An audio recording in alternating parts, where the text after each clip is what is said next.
এই নৱনিৰ্মিত ভৱনটো মাননীয় মুখ্যমন্ত্ৰীয়ে অহা 6 জানুৱাৰী তাৰিখে মুকলি কৰিব, উদ্বোধন কৰিব।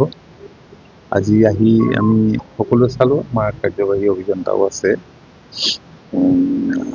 কন্ট্ৰেক্টৰো আছে। আপোনালোকে দেখিছে যে কিমান সুন্দৰ এটা ভৱন এই স্থানত গঢ় লৈ উঠিল। ইয়াত বহুতখিনি সা সুবিধা আছে, আপোনালোকে দেখিছে 18টা ৰুম। ইয়াৰ উপৰিও টেৰেছ আছে, তাৰপিছতে জিমো আছে, কনফাৰেন্স হল আছে, আৰু বহুতখিনি সা সুবিধা আছে। আৰু কাজিৰঙালৈ পৰ্যটকৰ ভিৰ বহুত বৃদ্ধি পাইছে যোৱা দিনবিলাকত, যোৱা বছৰ কেইটা।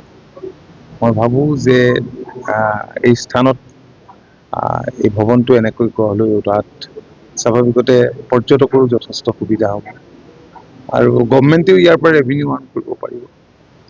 মাননীয় মুখ্যমন্ত্ৰীৰে আইডিয়া আছিল, ইমান ডাঙৰকৈ ভবা হোৱা নাছিল। তেখেতে যেতিয়া আনুষ্ঠানিকভাৱে ইয়াত আধাৰশিলা স্থাপন কৰিবলৈ আহিছিল, তেতিয়াই তেখেতে সিদ্ধান্ত ল'লে যে এইটো আৰু 4 মহলীয়া কৰিব লাগে। ইয়াত বহুত নতুন সংযোজন হ'ল। মই ভাবোঁ যিহেতু ৰাজ্যখনৰ ভিতৰত এটা আটক ধুনীয়া এইটো এটা ভৱন নিৰ্মাণ হ'ল। এইটো অসম চৰকাৰে বা বিভাগীয় কৰ্তৃপক্ষই নিজে পৰিচালনা কৰিব নে নিযুতীয়া? নাই, এতিয়ালৈকে এইখিনি সিদ্ধান্ত হোৱা নাই। মুখ্যমন্ত্ৰী সিদ্ধান্ত গ্ৰহণ কৰিব, এইটো কি হয়।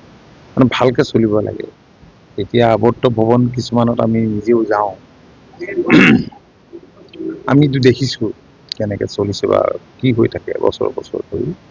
সেইটো যাতে ভালকৈ চলে আৰু সকলো মানুহে সকলো সময়তে আহিব পৰা পৰিৱেশ থাকে, সেই দিশটোৰ প্ৰতি আমি সকলোৱে সাৱধান হ'ব লাগিব। আপুনি বিচৰা বাতৰি পাব কেৱল নিউজ 18 এপত। নিউজ 18 এপ ডাউনলোড কৰিবলৈ স্কেন কৰক এই QR কোড। গুগল প্লে ষ্টৰতো পাব এই নিউজ 18 এপ।